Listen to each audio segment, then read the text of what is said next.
Control. Now, I obviously have to scan the sideboard here to see exactly what's hiding out over there. It looks like we're going to label it as Esper because there are Blood Barons, Ultimate Price, Doomblade in the sideboard, along with Thoughtseize as well. So a lot of black cards in the board as we're going to work our way into game number 3. Here's against Brian Zunter, who has made top 8 multiple times in the Open Series. He's playing Green-Red Monsters. Yeah, I recognize Brian from the Southern California PTQ scene. He's been at it since I moved out to California in 2005.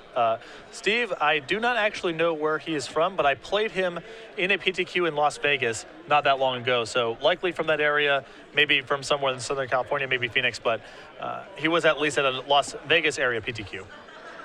I know I've watched Brian play Magic in a top 8 before when we've been in this neck of the woods.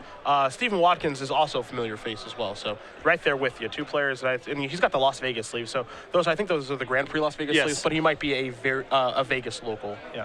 Either way, he does not look too thrilled that he has to keep the 6 cards, but we're underway here in game number 3 of round 10. Zunter going to put the top card to the bottom and pass it back over to Watkins, who will draw a card. This is a Temple of Enlightenment. It's time to scry for the Esper Control player. Leave it on top as you do pass back. Again, this match, whoever wins this one is going to be in top 8 here. Watkins at 7-0-2, so 2 draws potentially against other Revelation decks, I would assume. I mean, Tan and Grace has 2 draws as well playing Blue-White Control. Really? Yeah. I had no idea. X1-2, I believe, was his record going this round. Got to pick it up, boys. Got to speed it up. Sylvan Caryatid in the house here. Now, Green-Red Monsters does have a lot of cards that are problematic for Esper Control. You got your Stormbreath Dragons, you got your Mistcutter Hydras, obviously Planeswalkers like Xenagos the Reveler, Xenagos God of Revels itself. A lot of options. Domri Rad, also one of them, as that's going to come into play off the top, but this is going to be a Syncopate for 1. We'll see if Zunter has a land to play, and he does not. Big swing for Steven there. Facing down a Domri on the draw after his mulligan, potentially disastrous, but that Syncopate really doing a great job of breaking serve. Take a look here. Temple of Deceit, going to leave the card on top, pass it back. Zunter going to take a draw. It's a copy of, looks like Fade into Antiquity, I believe. Yeah. Excuse me, Unravel the Aether. Yeah, for fighting detention spheres and so forth. And here's a Domri. That's going to tick up. It does draw a card, but pass the turn back. Zunter needs lands. Domri is a problem, obviously, but if you don't have creatures out there, it's not that big of a problem. Yeah, you're still racing against Sphinx's Revelation the whole time. So as good as this board is for Brian, if he's not able to actually put any pressure on Steven for a while, all the cards from Domri might not matter very much. Particularly Zunter's sideboard, because we are in the sideboard game here. 3 Nylea's Disciple, 2 Gruul Rage Beast, a Rurik Thar the Unbowed, 1 Sylvan Primordial, 4 Mistcutter Hydras, 2 Unravel the Aether, and 2 Plummets. Those 6 obvious ones in Mistcutter Hydra and Unravel the Aether are almost certainly in his deck. We know at least there's 1 Unravel in his deck after sideboard. There's a Mutavault, so now finally a 4th mana source. He can start deploying those Rampagers that he does have in his hand. He can cast Unravel the Aether to take care of the Detention Sphere. That'll get shuffled in, I believe. It's a deglammer, basically. Yeah. Let's see, it's flavorful for Theros.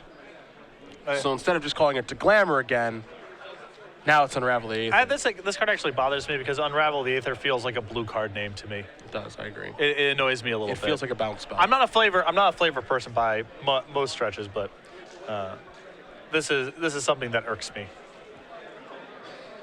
Take a look at the top card. There's Courser of Krufix. That'll go to the grip. Domri doing what Domri does, drawing a bunch of cards.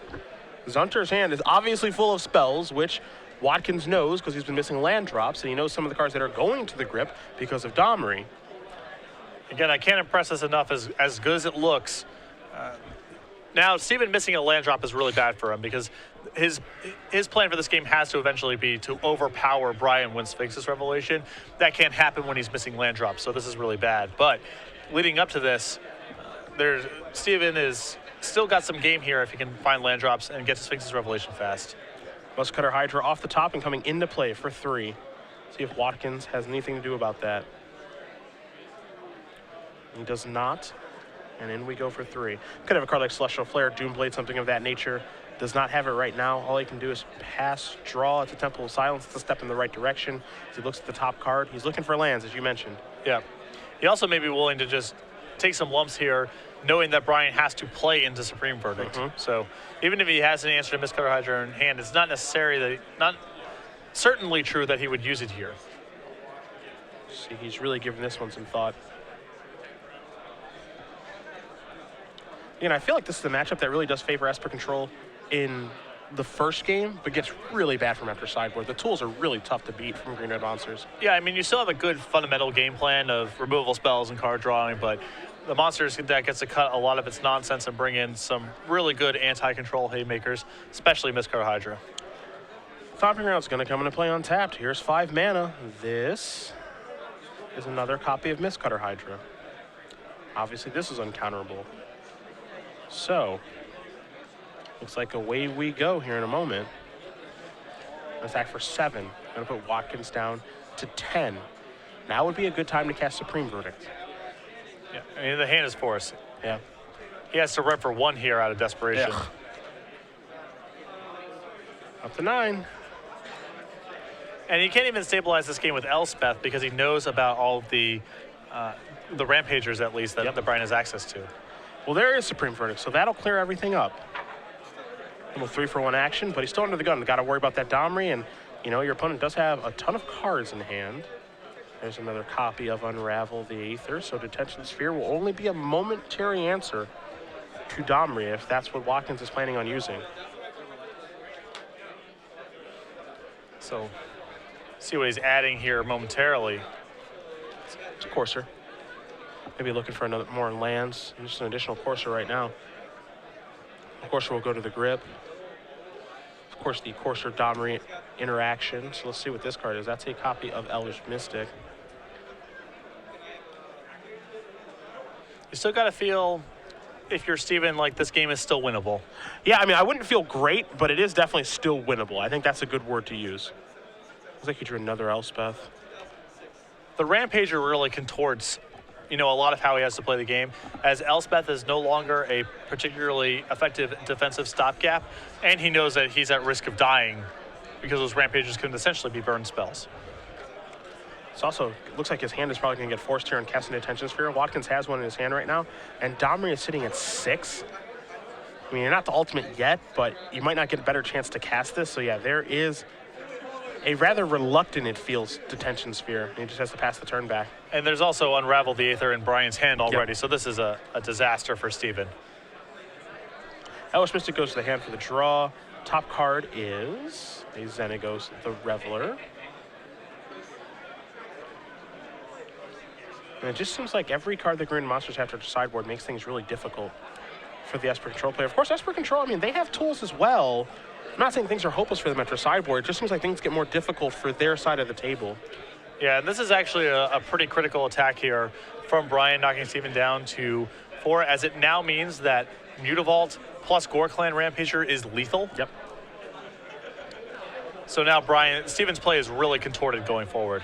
Now there's an Elspeth, and that might seem like a game-winning Elspeth, but as you mentioned, there are a whole bunch of Gore Clan Rampagers over there in Zunter's hand. And so they'll be able to blow through those soldier tokens. Into the grip goes the Xenagos.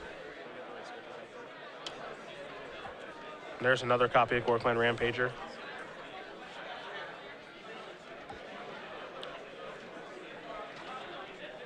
It looks like we're probably going to fire up Mutavault here in a moment. Maybe not. We'll see. Yeah, I think we're looking at blowing up the Detention Sphere first. So Unravel is going to shuffle that back in, and it looks like Stephen Watkins says, that is enough for me. Thank you very much. Brian Zunter is going to win this match. 2 games.